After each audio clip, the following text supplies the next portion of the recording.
ونصلي على رسوله الكريم أما بعد فأعوذ بالله من الشيطان الرجيم بسم الله الرحمن الرحيم إنا أنزلناه قرآنا عربيا لعلكم تعقلون۔ اللہ تبارک و تعالی اپنے کلام عظیم میں ارشاد فرما رہا ہے کہ بے شک ہم نے اس قرآن کو عربی زبان میں نازل فرمایا ہے تاکہ تم اس کو سمجھ سکو۔ اللہ کے وہ بندے جنہوں نے عربی زبان سیکھی اور پھر قرآن عظیم کو تلاوت کیا اور قرآن عظیم کے معنی کو بھی سمجھا، اللہ تبارک و تعالی نے ان کو دنیا میں بھی بڑے مراتب عطا فرمائے اور آخرت میں بھی بہت اعلیٰ رتبے اللہ ان کو عطا فرمائے گا۔ حضرت عمر رضی اللہ عنہ سے روایت ہے کہ حضور صلی اللہ علیہ وسلم نے ارشاد فرمایا، اللہ تعالی اپنی کتاب قرآن عظیم کے ذریعے سے کچھ لوگوں کو اونچے مقام عطا فرماتا ہے اور کچھ لوگوں کو اس قرآن کی وجہ سے نیچے گرا دیتا ہے۔ علماء کرام فرماتے ہیں اس کا مقصد یہ ہے کہ جو قرآن پڑھتے ہیں، قرآن سیکھتے ہیں، دوسروں کو سکھاتے ہیں اور قرآن کے مطابق عمل کرتے ہیں،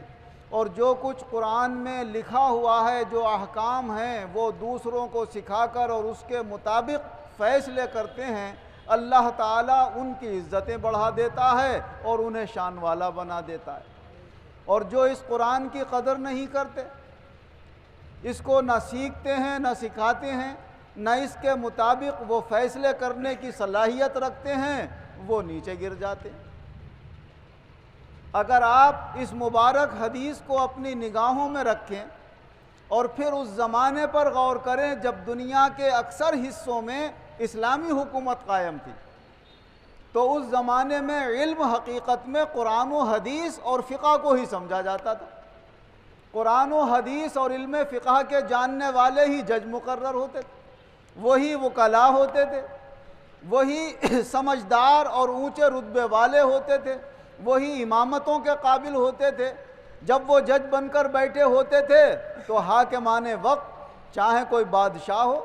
چاہے کوئی وزیر ہو، چاہے کسی دولت مند کا بیٹا ہو، جب کسی معاملے میں آپس میں کچھ نا اتفاقی ہوتی اور مقدمہ عدالت میں جاتا تو وہ افسر بنا بیٹھا ہوتا اور باقی اس کے سامنے ایک مجرم کی طرح کھڑے ہوتے اور اللہ یہ دکھاتا کہ دیکھو اس نے قرآن سیکھا، اس نے حدیث سیکھی، اس نے ہمارا علم سیکھا، تو ہم نے آج یہ مقام عطا فرمایا ہے کہ بڑے بڑے عہدے اور رتبے والے بھی اس کے سامنے کٹہرے میں کھڑے ہوئے ہیں۔ حضرت علی کرم اللہ وجہہ خلیفۃ المسلمین ہے، امیر المومنین ہے، مسلمانوں کے بادشاہ ہیں، اور حضرت شریح رضی اللہ عنہ اس وقت کے قاضی ہیں۔ ایک شخص عدالت میں مقدمہ پیش کرتا ہے اور کہتا ہے کہ حضرت علی کرم اللہ وجہہ کے پاس، حضرت علی مقدمہ پیش کرتے ہیں کہ یہ شخص، اس کے پاس جو زرہ ہے وہ میری ہے، اور وہ یہودی شخص تھا۔ وہ جا کر عدالت میں پیش ہوتا ہے اور جج صاحب کے سامنے کہتا ہے، صاحب زرہ میرے قبضے میں ہے، جب میرے قبضے میں ہے تو میری ہے، اگر یہ دعویٰ کر رہے ہیں تو ثبوت پیش کریں، زرہ ان کو دے دوں گا۔ تو حضرت علی کرم اللہ وجہہ گواہی کے لیے حضرت حسن رضی اللہ عنہ کو لاتے ہیں، اپنے بیٹے کو، اور ایک اپنے غلام کو لے کر آتے ہیں۔ غلام کو آپ آزاد کر چکے تھے، تو حضرت شریح قاضی نے فرمایا کہ امیر المومنین،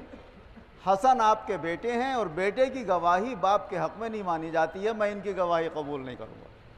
اور یہ شخص اگر آپ کا غلام ہوتا تو میں اس کی گواہی بھی قبول نہیں کرتا، لیکن چونکہ آپ نے آزاد کر دیا، اب ایک غیر شخص کی طرح ہے، لہٰذا اس کی گواہی مان لوں گا، مگر گواہی دو آدمیوں سے مکمل ہوتی ہے، گواہی ادھوری ہے، اس لیے فیصلہ میں نہیں کر سکتا آپ کے حق میں، لہٰذا میں یہ فیصلہ کرتا ہوں کہ جس کے قبضے میں زرہ ہے وہی اس کا مالک ہے۔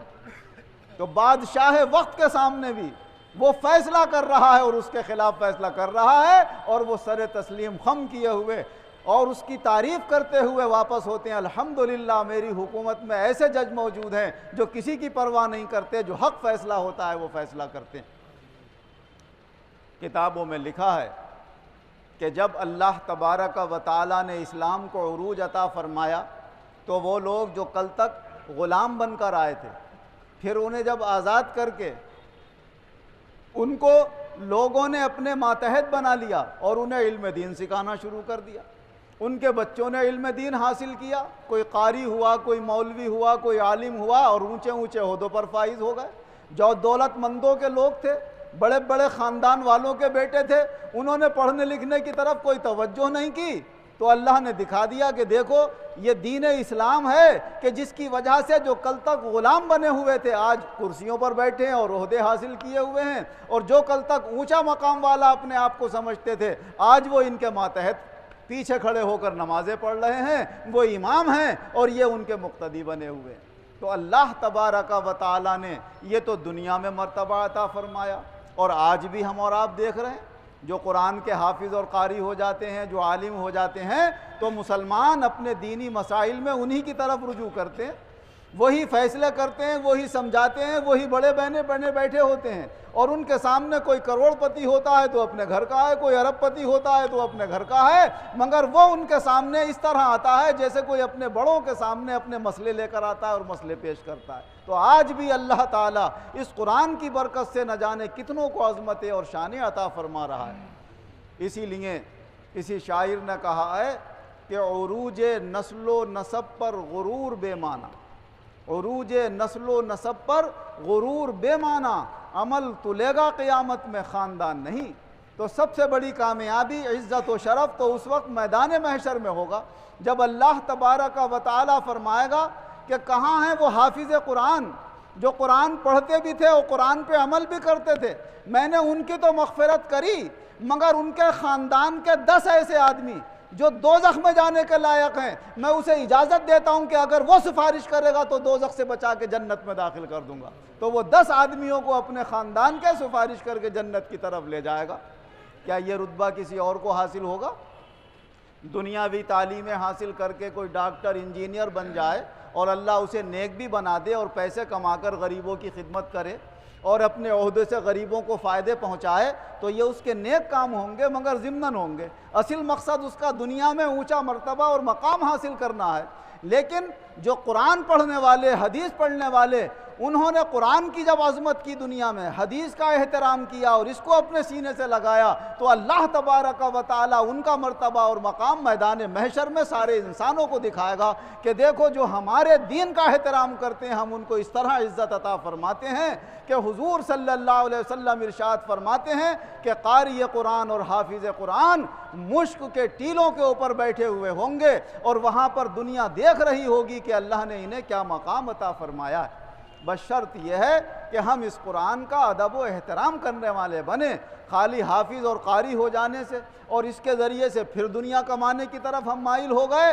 تو پھر ہم ان سے بھی زیادہ بدتر ہو جائیں گے جو دنیاوی عہدے حاصل کر کے دنیا کما رہے ہیں، کیونکہ حضور نبی اکرم صلی اللہ علیہ وسلم نے ارشاد فرمایا کہ ہمارا یہ دین جو صرف آخرت کی کامیابی کے لیے حاصل کیا جاتا ہے، اگر کوئی اس سے غرض یہ بنائے گا کہ میں اس لیے یہ دین کی تعلیم حاصل کر رہا ہوں تاکہ دنیا والوں کی نظر میں میرا احترام ہو جائے اور دنیا کے میں اس سے فائدے حاصل کر لوں، تو فرمایا وہ جنت کی مہک بھی نہیں پائے گا۔ تو ایسے شخص کو جنت کی مہک نہیں ملے گی۔ ہمارا یہ قرآن عظیم ایک طرف بہت بڑی عبادت ہے، بہت سے اس کے اندر فائدے ہیں، دنیا کے فائدے اس کے سامنے کوئی مقام اور مرتبہ نہیں رکھتے ہیں۔ حضرت عقبہ بن عامر رضی اللہ عنہ روایت فرماتے ہیں کہ ہم اصحاب صفہ میں تھے۔ اصحاب صفہ جو غریب مسلمان حضور کے روضے کے قریب جو صفہ چبوترا بنا ہوا تھا اس پر بیٹھے ہوتے تھے، کیا ہم وہاں پر سب موجود تھے؟ حضور صلی اللہ علیہ وسلم تب تشریف لائے اور فرمایا کیا تم میں سے کوئی ایسا ہے جو یہ پسند کرے کہ صبح ہی صبح وہ ایک میدان ہے جس کا نام ہے عقیق اور ایک میدان ہے جس کا نام بتھان ہے، وہاں پر بڑے بڑے کوہانوں والی اونٹنیاں ہوں اور ان میں سے جا کر 2 اونٹنیاں پکڑ لائے اور اس کو اجازت ہو کہ وہ مالک ہو گیا جو اونٹنی لے آئے گا، نہ اسے پیسے دینا ہے، نہ محنت کرنا ہے، نہ کوئی رشتوں میں خرابی آ رہی ہے، نہ تعلقات میں، مفت میں مل جائیں اسے، کوئی پسند کرے گا یہ؟ تو صحابہ عرض کرنے لگے یا رسول اللہ اونٹنی ہے تو ہم عرب والوں کے لیے دولت ہوتی ہے، اور پھر بڑے کوہانوں والی کون پسند نہیں کرے گا؟ ہم تو سب پسند کریں گے کہ روز صبح کو جائیں تو اونٹنیاں پکڑ کے لے آئیں، اس سے بڑی کامیابی کیا ہوگی؟ فرمایا اس سے بڑی کامیابی یہ ہے کہ تم اللہ کے گھروں میں سے کسی گھر میں جاؤ، مسجد میں 2 آیتیں قرآن کی پڑھ لو یا 2 آیتیں کسی کو سکھا دو، تو فرمایا یہ تمہارے لیے 2 اونٹنیوں سے زیادہ بہتر ہو جائیں گی، اور 3 پڑھو گے تو 3 سے زیادہ بہتر ہو جائیں گی، 4 پڑھو گے یا پڑھاؤ گے تو 4 سے زیادہ بہتر ہو جائیں گی، جتنی آیتیں پڑھو گے فرمایا وہ اتنی ہی اونٹنیوں سے زیادہ بہتر ہو جائیں گی۔ حضرت ابو موسیٰ رضی اللہ عنہ روایت کرتے ہیں کہ حضور صلی اللہ علیہ وسلم نے ارشاد فرمایا اس مومن کی مثال جو قرآن پڑھتا ہے اور قرآن کے مطابق عمل بھی کرتا ہے، عرب میں ایک پھل ہوتا تھا اترجہ، فرمایا اترجہ پھل کی طرح ہے جس کی خوشبو بھی اچھی ہوتی ہے اور اس کا مزہ بھی اچھا ہوتا ہے، اور فرمایا وہ مومن جو قرآن کے مطابق عمل تو کر لیتا ہے مگر قرآن پڑھتا نہیں، فرمایا اس کی مثال کھجور کی طرح ہے کہ اس میں خوشبو نہیں ہوتی ہے لیکن مزہ بہرحال اس کا عمدہ ہوتا ہے، اور فرمایا یہ منافق جو زبان سے تو کلمہ پڑھتے ہیں مگر دل سے ایمان نہیں لاتے لیکن بہرحال اگر قرآن پڑھ لیتے ہیں تو پھر بھی یہ ریحانہ کی طرح ہیں جو ایک خوشبودار پیڑ ہوتا ہے، فرمایا خوشبو تو اس کی اچھی ہوتی ہے مگر مزہ بڑا کروا ہوتا ہے، تو سامنے سے تو یہ کلمہ پڑھتے ہوئے دین کے کام کرتے ہوئے نظر آتے ہیں مگر اندر سے جیسے مزہ کسی شے کا کڑوا ہو ایسی اندر سے یہ سب خراب ہوتے ہیں، اور فرمایا وہ منافق کہ جو قرآن کے مطابق عمل بھی نہیں کرتے اور قرآن پڑھتے بھی نہیں، ان کی مثال تو ایسی ہے جیسے حنظلہ اینڈرائن کا درخت کہ جس کا پھل کانٹوں دار، بدبودار، کڑوا بھی ہوتا ہے، بدمزہ بھی ہوتا ہے اور بدبو بھی ہوتی ہے اس کے اندر، تو فرمایا ان کی مثال ایسی ہے۔ تو یہ قرآن عظیم اللہ کا کلام بڑی عظمت و شان والا ہے، اللہ تعالی ہمیں بھی پڑھنے کی توفیق دے اور اپنی بعد میں آنے والی نسلوں کو بھی اس طرف توجہ دلانے کی اللہ ہم سب کو توفیق عطا فرمائے، اور دنیاوی ترقیوں کے ساتھ ساتھ اللہ ہمیں اپنا دین بھی باقی رکھنے کی توفیق عطا فرمائے، آمین وآخر دعوانا ان الحمد للہ رب العالمین۔ الحمد للہ رب العالمین والعاقبۃ للمتقین والصلاة والسلام علی خیر خلقہ محمد وآلہ واصحابہ اجمعین۔ اے اللہ ہمارے گناہوں کو معاف فرما، آئندہ گناہوں سے بچنے کی توفیق عطا فرما، کہنے اور سننے کے ساتھ ساتھ ہم سب کو عمل کی بھی توفیق عطا فرما، جو بیمار ہیں مولا انہیں شفا عطا فرما، جو قرض دار ہیں انہیں قرضوں سے نجات عطا فرما، جو بے روزگار ہیں انہیں اچھے روزگار عطا فرما، جو برسر روزگار ہیں ان کے روزگاروں میں خیر و برکت اور ترقیاں عطا فرما، ہر جگہ مسلمانوں کے جان مال عزت آبرو بیوی بچوں کی حفاظت فرما، دشمنان اسلام کی سازشوں کو ناکام بنا، اے اللہ غیب سے ہم سب مسلمانوں کی مدد فرما، دنیا اور آخرت دونوں جہان میں ایمان و عزت کے ساتھ ہم سب مسلمانوں کو شاندار کامیابی عطا فرما، آمین بجاہ النبی۔